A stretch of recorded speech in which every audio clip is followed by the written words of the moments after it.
welcome back to my channel. Today we're going to be doing a haul of everything we got at Walmart in order to prep our pantry. And I'm here with my husband. Hey, I'm Zach. And this is what $300 gets you at Walmart.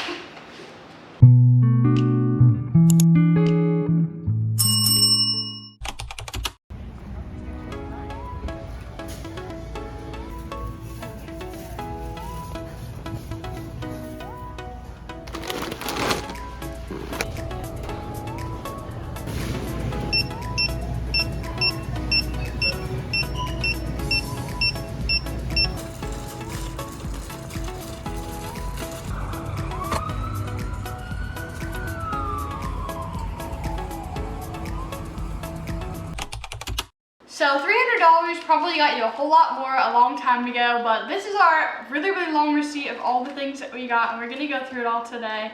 And I just want to let you guys know that my mom does YouTube, and she does prepping videos, and she is what inspires this whole thing for us and our family. And so we have our calendars here. Go check out her video. I'll have it linked down below, but definitely know what you're going to get before you go get it.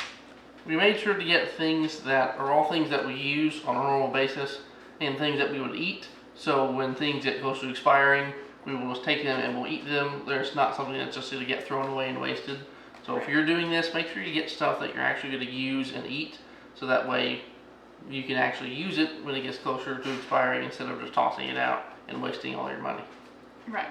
So if you are not sure what you should be buying in case of an emergency for your prepping pantry, we will show you kind of what we did and some ideas that we use.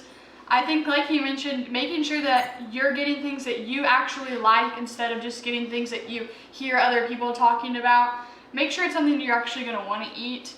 We went very basic with ours, but you can definitely add in a bunch of things that you like to eat in your day-to-day basis as well. So there are certain things that I needed to stock up on that maybe Zach did not. And some of those things are things like feminine care. So I have pads that will last me 2-3 months. I have shampoo and conditioner. He doesn't use conditioner, but he'll definitely use shampoo. So I made sure to get double the amount of shampoo that we would need, but 2 conditioners for me. And that should honestly last us about 6 months, I would think. I also bought a bunch of deodorant, and I basically told him he's gonna have to deal with the deodorant that I use because it's half the price of the deodorant that he uses. And I made sure to get a body wash that I knew both of us would use, which is the Dove body wash that we use. I also made sure to get some razors because he has a razor that basically he bought a bunch of razor blades for, and he can reuse those as much as he wants, and just discard the razor blade as it goes. But I use the disposable razors for shaving my legs and such, so I had to buy a pack of those that would last me, honestly, probably 6 to 9 months. To sort of borrowing away from that, think about things that you'll use in your household on a daily basis. We've got over here some detergent and some soap. If for some reason, something wild happens and you're stuck without access to a lot of stuff for a while, it's going to be nice to have clean clothes. And even if you're just washing them in the sink, putting some soap in there and having them clean is going to be better than having dirty, nasty clothes. Plenty of soap to clean your dishes so that you're not eating on dirty, nasty stuff, especially if you run out of paper plates, which we also have paper plates because we like to use paper plates. And for all you pet parents out there, do not forget your pet. We bought an entire bag of food for our dog that will typically last her maybe 2 months. So just in case of emergency, we've got some food for her, and it will stay in the pantry. Whenever she runs out, we'll refill it and grab another bag to put in the pantry as well. When you're making choices on what you want to have sort of stocked up, prepared, and ready, try and think about things that are going to last a long time just on a shelf. Don't go out and buy a bunch of bananas because in a week they're all going to be brown and not worth anything good.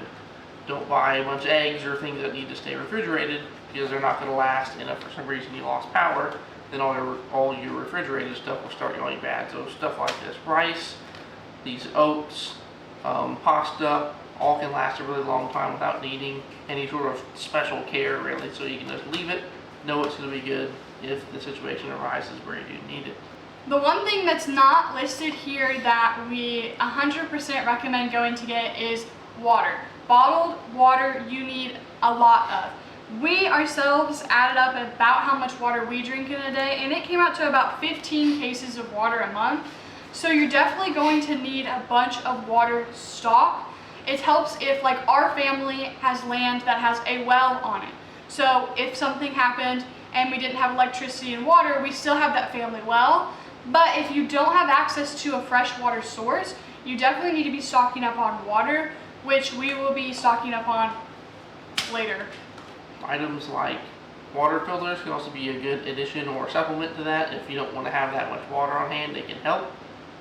Think more in terms of ones you would use for camping and stuff like that than the ones you would filter your tap water with because you like cleaner water. So think more on the side of the camping ones that will filter out all the bacteria and pathogens and will provide you safe drinking water. If you're wondering how to get started on even thinking about what you might need in your prepper pantry, 100% just walk through a day in your life and think about what are the things you have to use. You have to brush your teeth unless you're really nasty. And you have to wash your hands unless you're really nasty. Those are things you might forget about, like soap and toothpaste. Those are things that I feel like would easily be not thought about. Another thing to think about, toilet paper. Are you a paper towel user versus a rag user?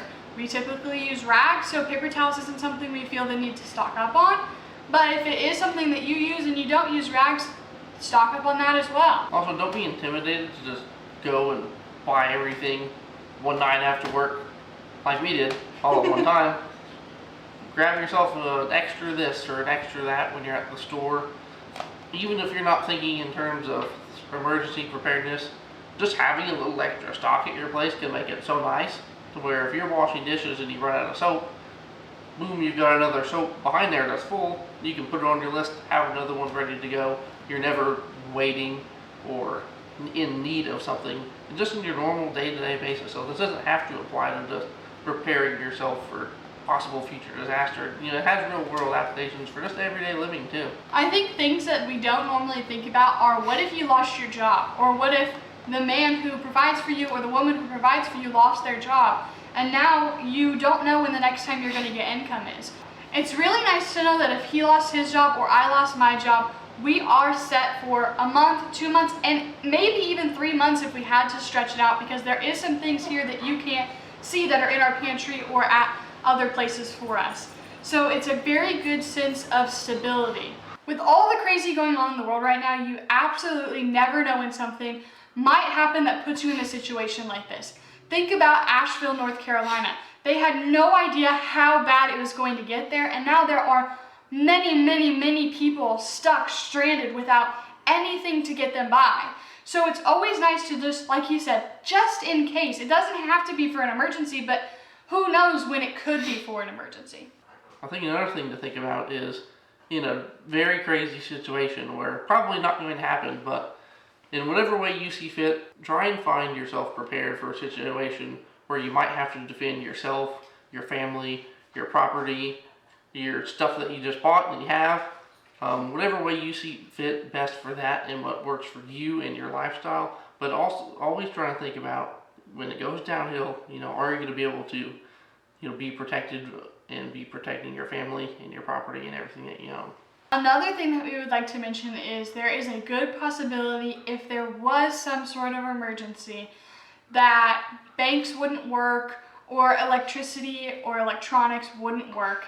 So having cash on hand is going to be a lifesaver in some situations. I think talking it out with whoever you're planning with, it might be a solo thing or it might be a marriage thing, but talking about what do you think is a good amount of money that we should have stored away in case something crazy happened, because you never know when credit cards and debit cards aren't going to work and you're going to need cash on hand to pay for something or to barter for something.